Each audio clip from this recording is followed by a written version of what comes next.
everybody, welcome to See Jill Make, brought to you by the Devilish Egg. This is going to be a tutorial series where I show you how to make some of our most popular workshops from our classes. So today we are going to be making soy candles.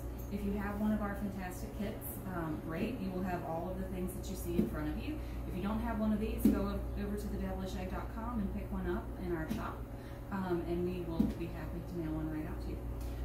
So we are making soy candles. Today we're going to make the citrus basil candle, and to do that we are going to start with soy wax. So this is about a pound of soy wax. To make one 8-ounce candle we're going to need about a ½ pound. So what we're going to do is, if you have our kit, just kind of grab the middle of this so that you can get about half of the bag.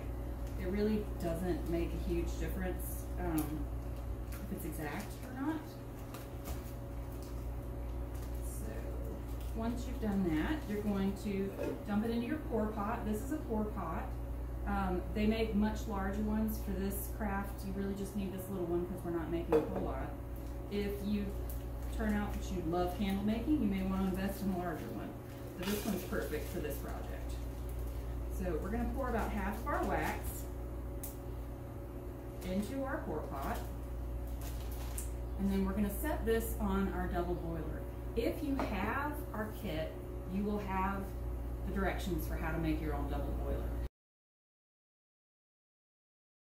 So I'm going to put this on the double boiler, and while that's heating, I'm going to assemble the rest of the candle. So we've got our 8-ounce tumbler. If you have the kit, you will have either one very large fat wick, or you will have two skinny wicks. Either of these work, and I'm going to show you how both of them go in there, so depending on which one you have.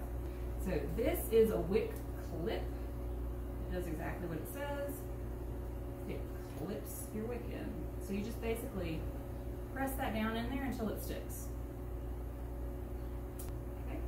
If you have the two little ones, you're going to put those in side by side, and then you're going to squish them together until they touch. So basically, you have the width of one big one, but with two little ones. And the reason why we use it this way is you actually get a better wicking effect when you have this space between these two wicks. A lot of people complain that wood wicks are hard to burn, and they can be sometimes. This really eliminates that problem. So that's why we use this. In your kit, you're going to find that you have a wick sticker. It does exactly what it says. It sticks your wick.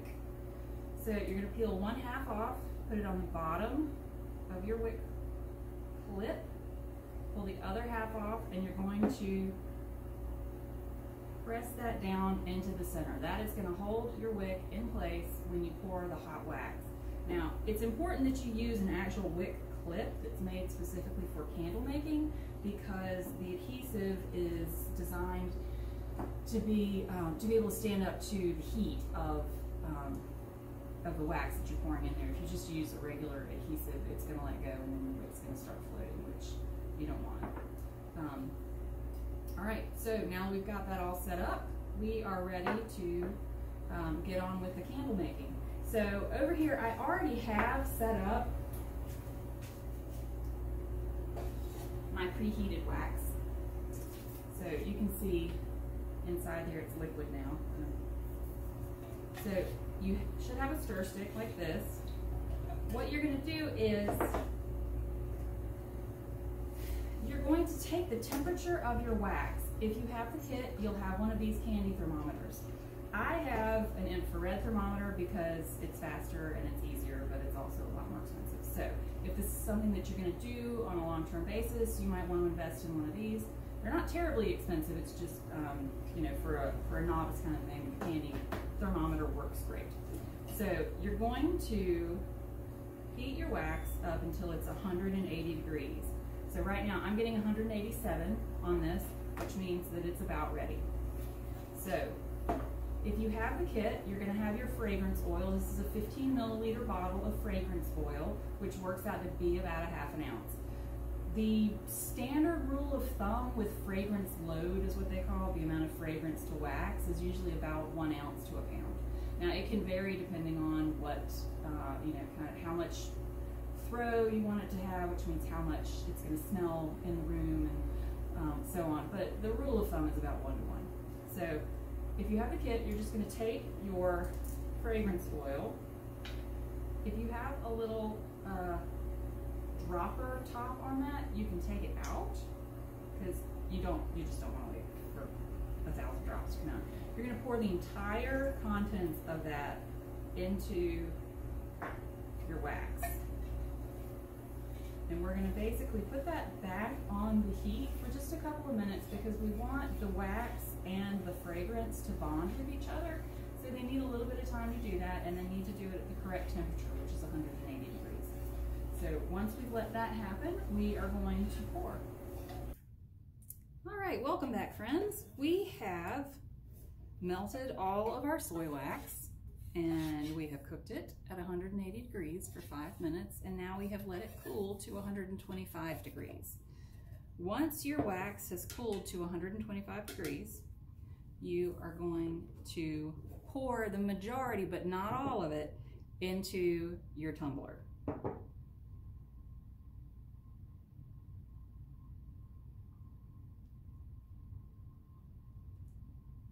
All right, so what we're going to do is we're going to leave about that much left. That's because a lot of times when your wax is cooling, it will pit, which means that it will get all of these kind of holes and bubbles and things that rise to the surface, and it makes the surface not look real pretty. If you're cool with that, go ahead and pour it all in there and let it harden. If you want the top of it to look really pristine, what you're going to do is pour it like this, and then you're going to wait for the whole thing to harden. You will heat this back up again, and then you will pour the remainder onto the top, so you get a nice thin layer that doesn't pit the way that the big mass of it does. So once you've done that, you wait for it all to dry and you are ready to go. The burning tip for this though is that you really want to wait for about 2 weeks before you burn your candle to get the best throw. You can burn it right away if you want to, you just won't get as much scent coming out into the air. But otherwise, after 2 weeks, feel free to burn it. One of the things that's important to do with wooden wicks is that once you have burned the wick, you need to go in there and scrape off any of the burnt wick before you burn it the next time. The more wick there is, and especially the more burnt wick there is, the harder time your candle will have breathing, so it won't burn as well. Also, when you go to burn your candle, you want to burn it all the way to the edge so that the entire surface is melted. Because if you've ever had a candle before that makes that great big tunnel down the middle, that's because you didn't burn it to the edge the previous time. So what will happen is a candle will only burn as far as it has burned the previous time before. So if you only burn it part of the way, the next time you burn it, it won't go any further than that, it'll just go down. So burn it all the way to the edge every time and you'll be able to use your entire candle. So thanks so much for joining us for making candles here on See Jill Make. Again, if you don't have one of our handy dandy kits, I highly recommend that you go pick one up at thedevilishegg.com in our shop, and it will come with everything that you have seen today: the pour pot, the wax, the fragrances, the wick assemblies, the thermometer, basically everything that you need except for the double boiler, and there are instructions in there for how to make your own double boiler. So basically it is a class in a box. So go ahead and pick that up, and we wish you happy candle making. Bye-bye.